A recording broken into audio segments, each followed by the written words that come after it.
Hey, what's up, fuckers? So, this is a very important moment in gaming history, and I don't want to be annoying, but holy fuck, am I hyped and pumped about this. Basically, there's a game developer called KIKIYAMA, and if you're watching this video, I assume you already know who they are. They are the game developer of a game called Yume Nikki. KIKIYAMA has stayed absolutely anonymous since the game's released. I actually have made a video on this very topic, and you might be interested in checking this out. But yeah, KIKIYAMA is an absolute mystery, but this will change today. Basically, this other game developer called TOBY, who needs no introduction, actually made a short interview with KIKIYAMA. I'm always very curious about this sort of thing, so we'll be reading this interview, and I know this video has little to no editing. I just want to put it out as fast as I can because this is genuinely like the highlight of my year.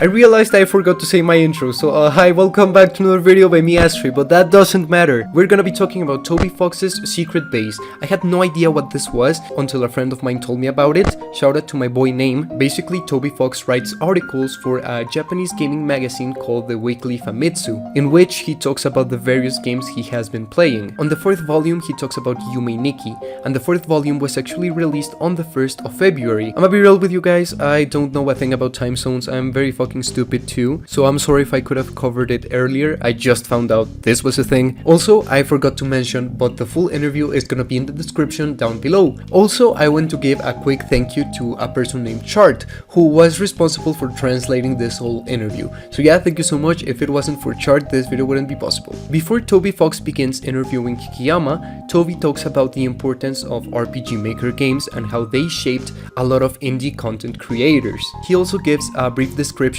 on what Yume Nikki is, and I feel that his way of describing it is actually very interesting, so we're gonna begin with that. Yume Nikki was released in 2004, and it was made in rpgmaker. However, it is not exactly an RPG, as there are no battles, a clear story, or a level system. KIKIYAMA describes their game as a game where you walk around a dream world with a dark atmosphere. Yume Nikki is part of the dream simulator genre, which is essentially a very surreal sort of game, because they don't really have an objective. Basically, in dream simulators you just have to wander around. These sort of games are amazing because they're more about the experience itself and what you make of it, rather than piecing together some lore mystery. I'd say they're more of a brief look into the developer's mind, and I think that's pretty cool. TOBY says, it is difficult to put into words, but with its sophisticated art, ambient music, and worldview, Yume Nikki gives you the most unique atmosphere in gaming history.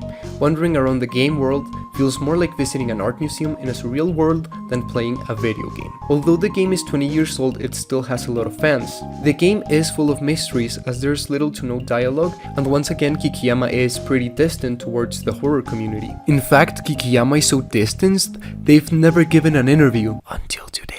TOBY mentions that the way he was able to pull this off is because that although KIKIYAMA has no social media presence, they do accept collaborations, for example the Fangamer collaboration. And Fangamer was also responsible for the merchandising of Undertale. So through this link, TOBY was able to find KIKIYAMA and decided to interview them. However, since KIKIYAMA doesn't really address the game or what it means, TOBY decided to put on some restrictions for his questions. Basically, he mentions he won't ask about the game's content, and second of all, the questions can only be answered with yes or no. The first question is that when you publish Yume Nikki version 0.10a, did you think, this is it, this is the final version? TOBY mentions that Yume Nikki doesn't feel unfinished or anything, but he wonders why the version of the game is 0.10a, because it would make more sense to call it 1.0, as that is usually what the first version of a game is called, and KIKIYAMA answers no. Number 2. The site Vector, where you originally uploaded Yume Nikki, was home to many other games, such as Cave Story and Mao no Akuji, among others. At that time, were you enjoying other free games?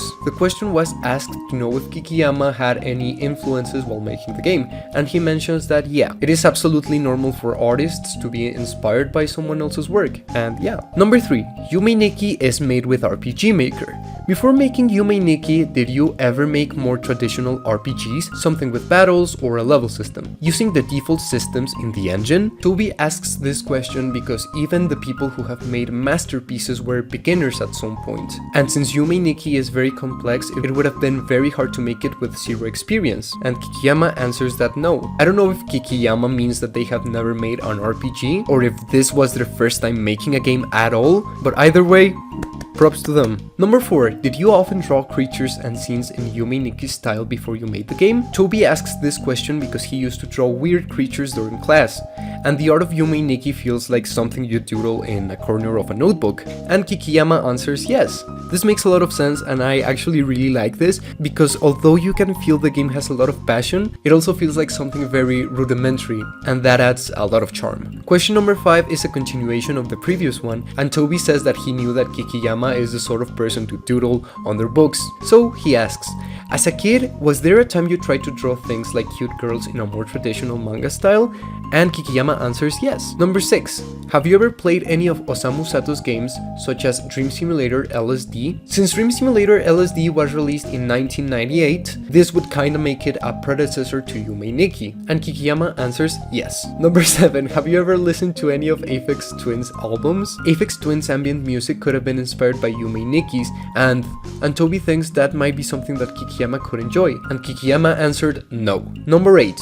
When I first released Undertale, it unexpectedly became very popular, and I became very stressed about it. I've become more relaxed about it now, but have you ever had a similar experience regarding releasing Yume Nikki? Toby says that according to his personal experience, being popular is nice, but it's also something very nerve-wracking, so he'd like to know if Kikiyama has gone through the same thing, which they answered no. This answer makes a lot of sense, because as I've mentioned previously, Kikiyama is very secretive about their identity, which means not a lot of people have bugged them regarding the game. Number 9. Do you still make art or write music sometimes, even if you're not going to publish it? Since Yume Nikki is a fun game, Toby wonders if Kikiyama still enjoys doing art, which Kikiyama answered yes. And finally, number 10. This is a very important question, because it is the only question where Kikiyama answered with something that was other than yes or no. I know this is stupid, but I'm so hyped about this, so let's go directly into the last question. Up until now, I've just asked you yes or no questions, but it may be hard to answer that way for this one, so be ready for this. If you were to go to Denny's together, what would you order? And Kikiyama answers, rice casserole with 3 types of cheese and shrimp. That's epic. This makes Kikiyama based. I, astrei, am a shrimp enjoyer. This is very good shrimp enjoyer representation. And in the end, Toby says, well, that is all. I leave it up to the readers to interpret these answers. The important thing we know is that Kikiyama is probably still alive, and what they would get if we went to Denny's. Huh, me? Definitely the grape parfait. So yeah, whoa, that's an interesting experience, I guess. Well, I hope you enjoyed this video. This was a very informative experience. I know the average human being who touches grass is gonna be like, bro, this is nothing, but a part of me feels happy.